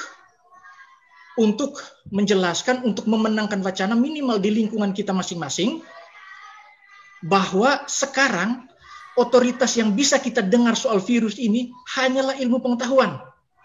Katakanlah begini, misalnya begini, ada efek tidak sengaja dari protokol kesehatan ini, riset dari teman-teman dari UI yang kebetulan bikin riset di Flores, katanya begini, ada dampak yang tidak terduga dari protokol kesehatan adalah dengan rajin mencuci tangan, tingkat stunting anak-anak di Flores dan di NTT menurun. Lihat, ada hal yang dibiasakan, ada habitus yang dibangun, lalu dampaknya menjadi banyak. Nah, berarti kan kalau kita mau main sebagai civil society, dan memang kita main hanya di situ, dalam arti gini, bahwa Romo Ferry tadi mengatakan bahwa dia bukan dia melanggar bukan hanya sebagai sosiolog tapi sudah sebagai imam. Saya pikir oke lah. Saya sebagai awam melihat agama ya salah satu entitas dari civil society yang bisa berperan sangat besar untuk hal ini. Dan saya terima kasih bahwa Romo Ferry dengan sangat lapang dada melakukan autokritik, membaca atau menilai bahwa gereja kurang berperan. Nah, untuk konteks NTT menurut saya gereja, para imam, para suster, pendeta dan segala macam bisa memainkan peran yang penting untuk minimal sosialisasi dan edukasi. Lalu kemudian soal dana dan segala macam, saya pikir cara bekerja sama dengan pemerintah, karena mereka yang mempunyai dana saat ini, pasti mereka akan lebih percaya orang-orang yang berada dalam civil society seperti ini, karena yang paling minim kepentingan. Toh, kalaupun yang ada kepentingan pasti yang sudah melanggar batas-batas moralitas, dan saya rasa tidak ada di antara kita di sini. Terima kasih, Karus. Baik, terima kasih Gusti Tetiro, ini wartawan muda yang sudah melalang buana ke berbagai provinsi, berbagai daerah, dan kita berterima kasih karena Gusti sudah berusaha melihat persoalan ini dari tiga logika besar yang selalu juga dibicarakan. Logika negara, logika pasar, dan logika sociedad sivil atau civil society, masyarakat sipil. Dan Gusti sudah berusaha menempatkan perspektifnya dari masyarakat sipil. Dan saya yakin bahwa gereja juga sudah selalu mengingatkan kita tentang pentingnya penguatan masyarakat sipil. Supaya kita bisa menangkal logika negara dan logika pasar yang kadang-kadang memberangus masyarakat sipil. Dan kita hadir sebagai anggota masyarakat, anggota gereja, untuk memperkuat ketahanan masyarakat sipil ini. Itu terima kasih Gusti atas masukan yang sangat bagus, yang juga memperluas pemahaman bersama kita tentang pentingnya menghadapi situasi pandemi ini. Masih ada mungkin yang lain, silakan, atau mungkin ada tanggapan dari kedua pembicara supaya kita kembali tetap pada narasumber kita. Selamat sore, Romulus. Iya, silakan. Ya, saya Diakon dari Demulaka. Hai, Diakon. Sinyal Demulaka. Baik, saya singkat saja, tapi menurut saya menarik sekali yang diangkat oleh Kak Gusti tadi. Kita percaya dengan ilmu pengetahuan.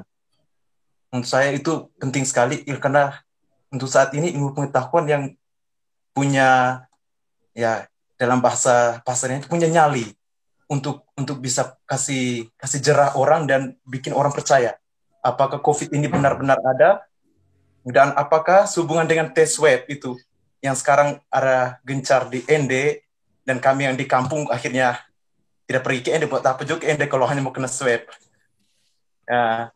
Dan itu menurut saya bagus, bahwa karena ilmu pengetahuan itu begitu penting dan kita percaya ilmu pengetahuan, membangun optimisme pada ilmu pengetahuan yang punya nyali yang besar untuk menyatakan banyak hal tentang pandemi ini. Maka untuk saya swab yang sekarang terjadi, anjuran pikiran saya tuh alangkah lebih baik swab itu dijalankan secara massal, dan ya di sudut-sudut daerah, di sudut-sudut desa seperti kami di sini, bukan hanya di perbatasan kota. Kalau kami dari kampung, kita tuh masuk ke kota saja. Kalau kemudian kita kena, padahal penting sekali swab itu ada, sehingga orang kita tahu bahwa di daerah ini, mereka di daerah ini ada, di Ndona Timur, di desa Demulaka ini ada, dan itu mengandaikan tim itu bergerak cepat, dan itu seperti yang Pak Gaspar sampaikan tadi, seperti tracing, dan itu mengandaikan itu terjadi. Tapi sayang bahwa tes-tes seperti itu penting sekali untuk memutus mata rantai penyebaran ini hanya terjadi di perbatasan-perbatasan masuk kota. Nah, itulah yang terjadi sekarang ini. Terima kasih. Selamat sore.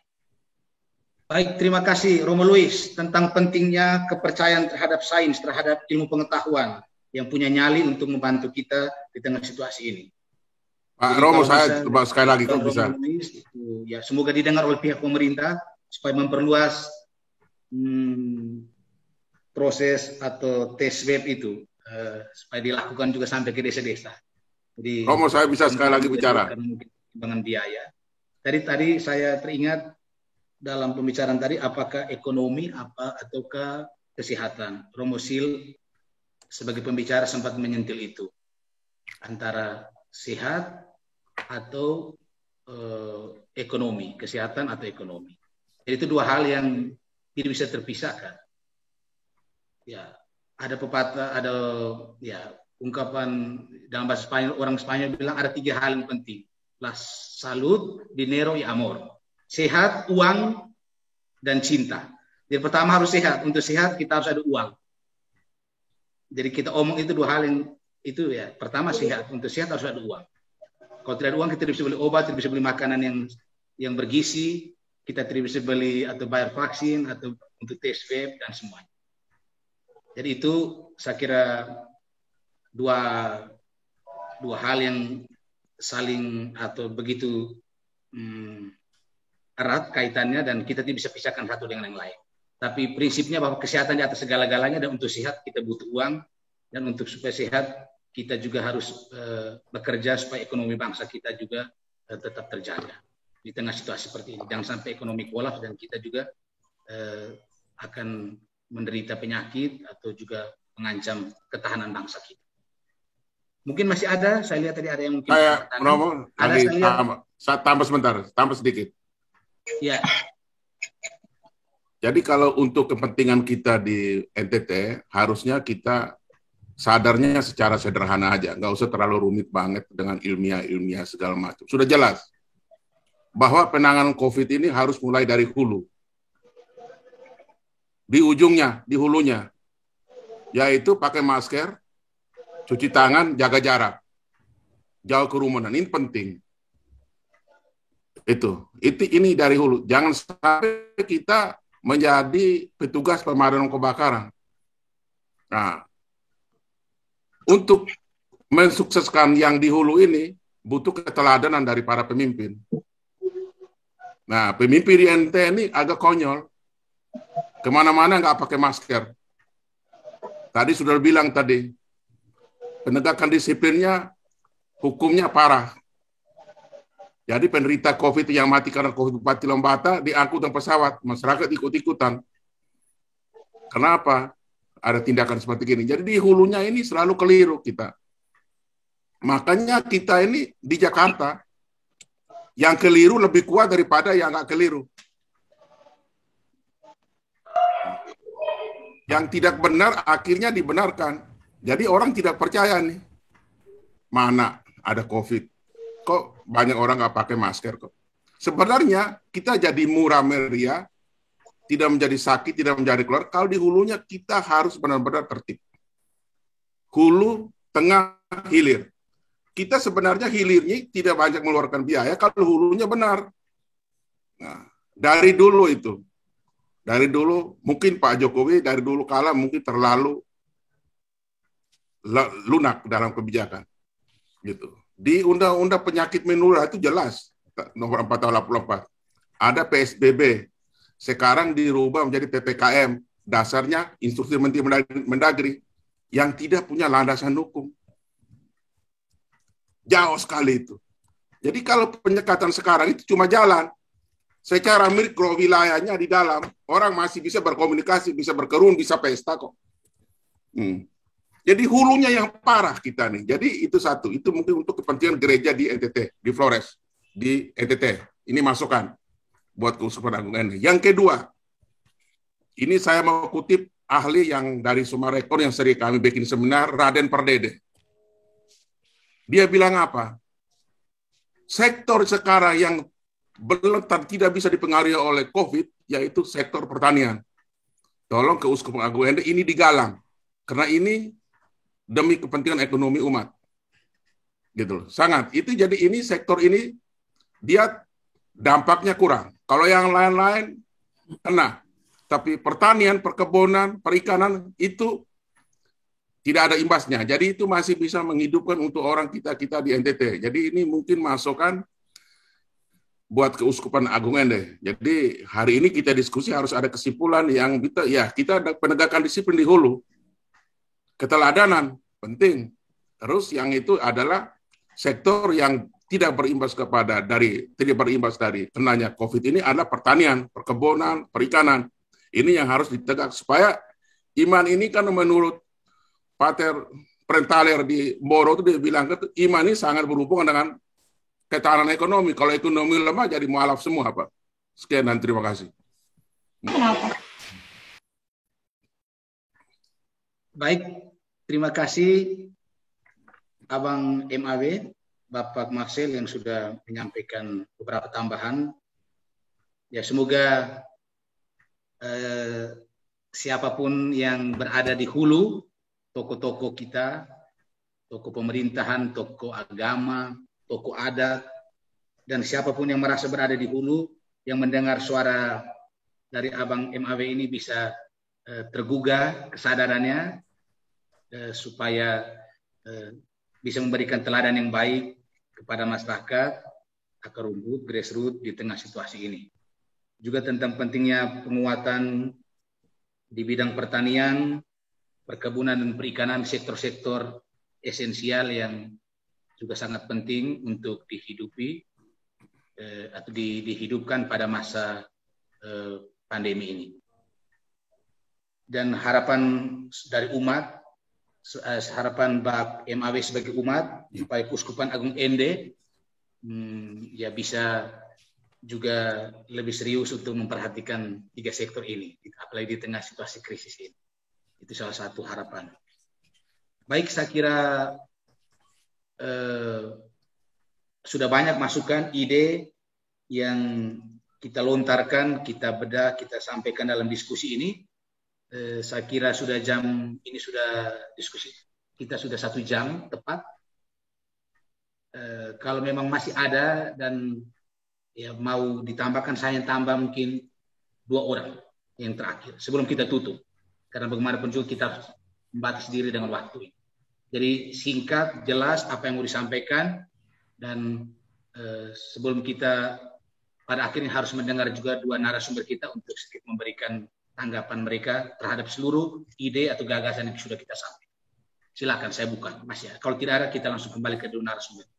Silakan.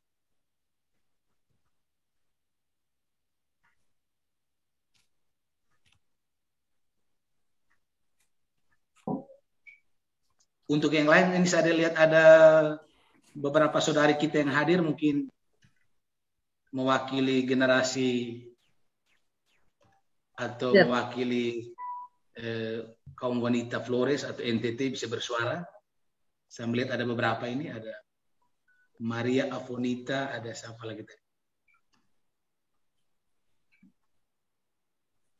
Nona Nita bisa bicara, Nona Nita. Ya, terima kasih. Ya, Selamat sore untuk kita semua. Salam sehat. Perkenalkan, Nita Blegur dari Kupang. Saya dari Gereja Adik. Jadi, kalau saya mendengar semuanya, Romo, dari awal hingga sekarang, salah satu hal yang menurut saya sampai saat ini kan, ini pandemi ya. Pandemi, jadi benar-benar untuk bagaimana orang mencari sebuah metode yang betul-betul bagus untuk mengatasi ini masih belum ada, masih belum yang pas. Tetapi saya melihat satu kekurangan itu, yaitu pemerintah belum mengajak seluruh elemen masyarakat untuk betul-betul masuk ke dalam tim gitu. Apa bisa begitu? Menurut pikiran saya, dalam tim gugus COVID itu tidak hanya dari pemerintah, tetapi juga dilibatkan pihak gereja, dilibatkan juga tokoh masyarakat atau tokoh masyarakat adat. Karena pikiran kita ya, psikologis kita itu seringkali kita lebih mendengar apa kata pendeta, himbauan pastor, himbauan tua adat begitu. Jadi pemerintah harus dalam gugus Satgas Covid itu harus melibatkan tokoh-tokoh yang paling dekat dengan umat, paling dekat dengan masyarakat, yang paling mengenal masyarakat. Jadi dilibatkan. Kemudian misalnya informasi-informasi terbaru yang up to date mengenai COVID, itu pemerintah harus juga, karena semua sudah dalam satu tim, bisa menyampaikan secara langsung. Jadi dari pihak pemerintah, dari pihak gereja, pihak masyarakat adat itu mempunyai satu informasi yang sama dan langsung mengenai COVID. Sehingga waktu kita menyampaikan ke umat, waktu menyampaikan ke masyarakat, itu berita yang sama. Jadi bagi saya, mungkin pemerintah bisa menghidupkan itu, sel-sel terkecil di masyarakat, RT, RW, dan juga gereja, juga misalnya masjid, imam ulama, bisa juga yang dari manapun. Intinya pemerintah harus mengajak seluruh elemen masyarakat, karena ini pandemi, apapun harus kita buat, kita harus cari metode apapun yang pas untuk bisa menyelesaikan ini.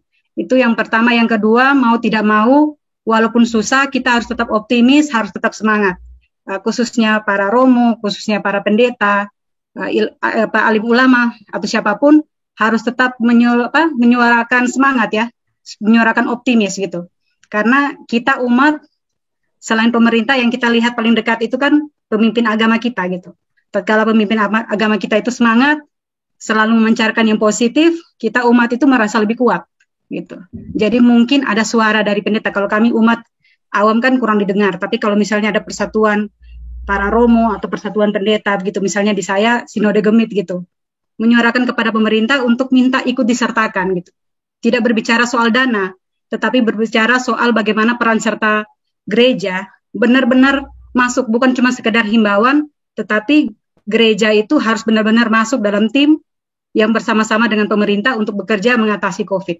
Nah, mungkin itu saja dari saya, Romo. Terima kasih. Baik, terima kasih Ibu Nita. Salam ke Kupang ya.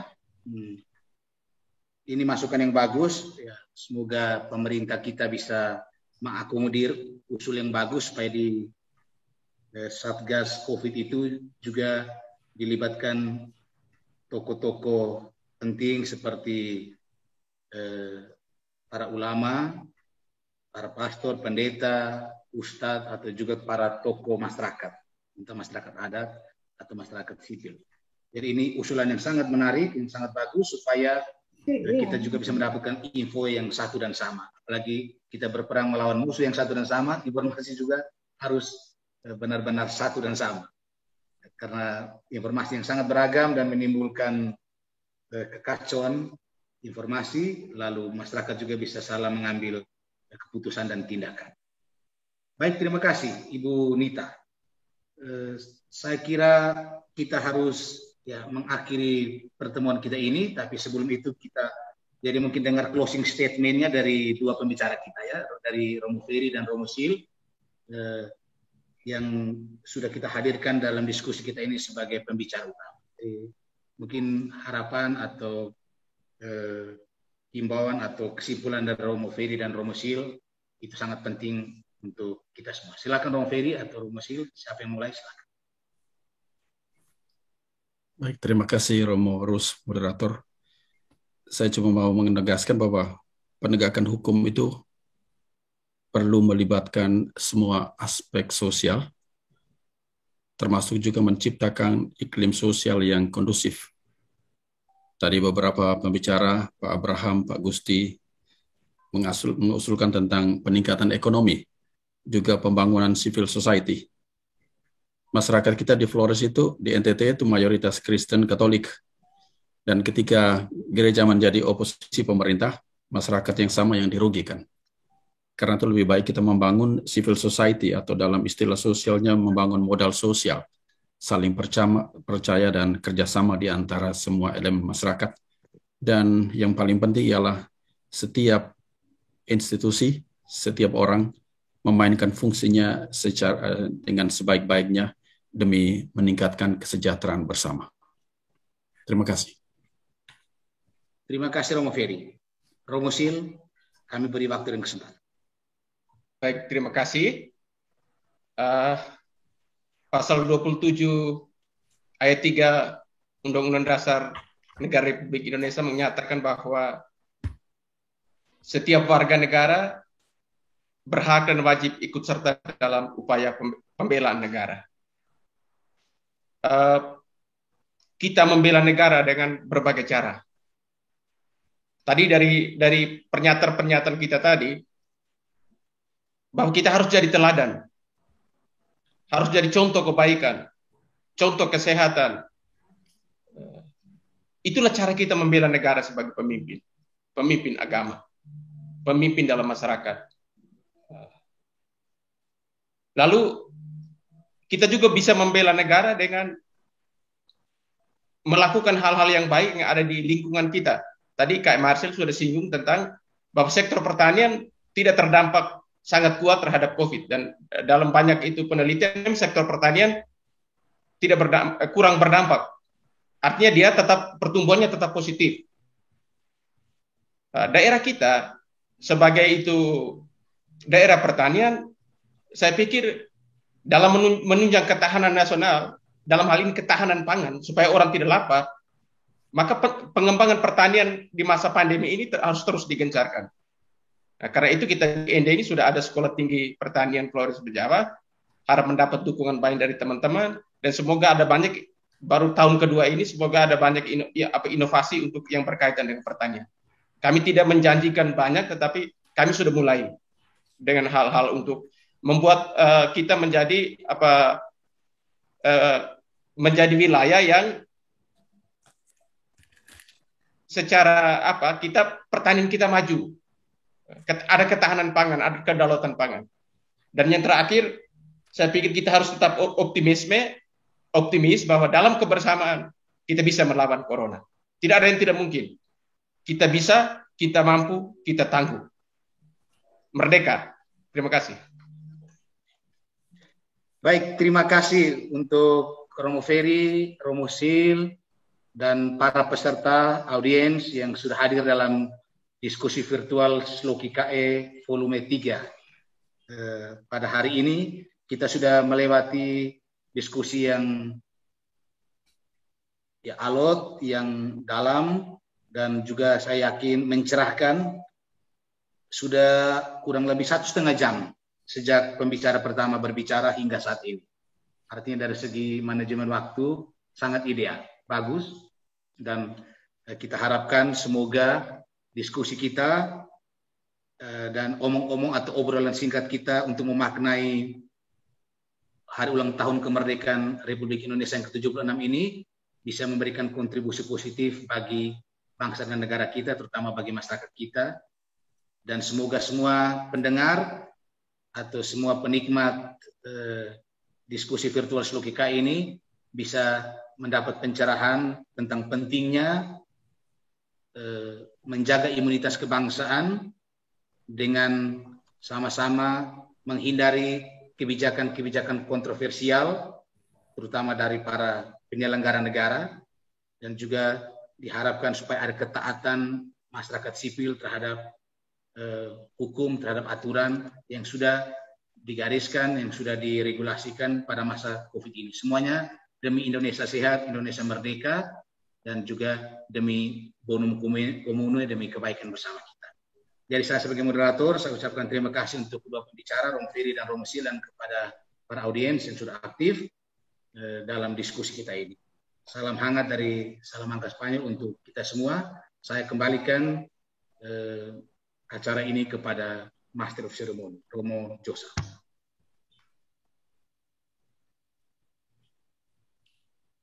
Baik. Ya, oke. Selamat sore untuk kita semua, ini jelang malam. Selamat malam. Terima kasih sebesar-besarnya kepada Romo Ferry dan Romo Sil yang sudah menggugah kita semua untuk mencermati tema yang menarik ini ya, imunitas kebangsaan. Di tengah begitu banyak problem, di tengah begitu banyak kontroversi yang terjadi, kita hanyalah satu titik yang menyempurnakan ritme dari laju pergerakan bangsa ini. Moto ataupun slogan yang menjadi tema perayaan HUT RI kali ini, Indonesia tumbuh Indonesia tangguh. Itu sangat menggambarkan imunitas. Saya kira yang paling pertama, skala mikro, kita bisa bawa pulang hal-hal baik, mulai dari rumah. Senang sekali hari ini, perbincangan kita Zoom meeting ini dari berbagai kalangan usia, juga dari berbagai pihak yang dengan ilmunya masing-masing sudah memberi masukan. Terima kasih untuk KE Marcel yang juga menambahkan beberapa poin, serta KE Bapak Gaspar, Ibu Emi, suara kewanitaan yang tentunya membuat beda. Jadi perbincangan laki-laki itu akan menjadi indah bila ada suara-suara sopran yang bisa mengganggu kemapanan dan maskulinitas. Amin. Amin. Lalu, amin. Tentunya kita masih punya banyak harapan supaya Biduk ataupun Bahtera Negara ini bisa kembali pulih, bisa bangkit, bisa memberikan suatu zona nyaman bagi semua pergerakan. Tentu ada banyak kekurangan yang sudah kita alami, tapi kita berharap bahwa membangun imunitas itu senantiasa melibatkan kerendahan hati dan juga kemauan untuk terlibat. Semoga dari diri kita perbincangan ini membawa bekal-bekal yang berarti bagi kita semua. Ya, terima kasih juga untuk Romo Usnowodo, Komsos Uskupan Agung Ende yang sudah menjadi host kita untuk kesempatan ini. Romo-romo muda, aji-ajiku dimanapun Anda berada, bapak-bapak yang tentunya akan mendampingi siara para pastor muda ini. Juga tadi ada Kak Tino, itu Kakak Yustino, dia mau bicara tapi tidak sempat. Terima kasih. Dan saya akan menutup ini semua dengan doa dan berkat. Semoga imunitas kita menjadi baik, iman kita menjadi mantap, dan juga bangsa ini terus tumbuh dan menjadi tangguh. Mari kita siapkan berdoa. Dalam nama Bapa dan Putra dan Roh Kudus. Amin. Tuhan, terima kasih bahwa segala pembicaraan kami tentang imunitas akan kembali kepada diri kami sendiri yang mengakui Dikau sebagai Tuhan. Membangun iman dan membangun imun adalah kehendak-Mu, agar apa yang kami jalankan, apa yang kami rencanakan, dan yang kami laksanakan di muka bumi ini adalah perpanjangan tangan dari semua rencana yang telah Engkau rancang sedemikian indah dan istimewa. Berkatilah kedua pembicara kami, Romo Ferry dan Romo Sil, berilah mereka kesehatan. Juga moderator kami, Romo Pedro, jauh-jauh di Salamanca.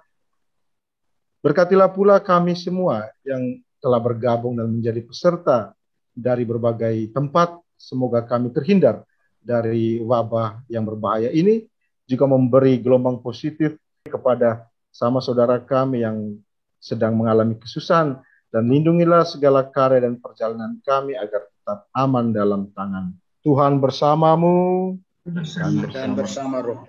Semoga kita semua yang berhimpun dalam Zoom meeting ini, segala harapan, doa-doa kita, kesehatan jiwa dan badan, serta karya kita untuk bangsa ini dan untuk dunia, diberkati oleh Allah yang Maha Kuasa, Bapa dan Putra dan Roh Kudus. Amin. Amin. Selamat malam. Selamat malam semua. Terima kasih. Sampai jumpa. Mantap ya. Mas pandemi ternyata bisa kontak lewat ini. 1, 2, 3, logika tuangkan.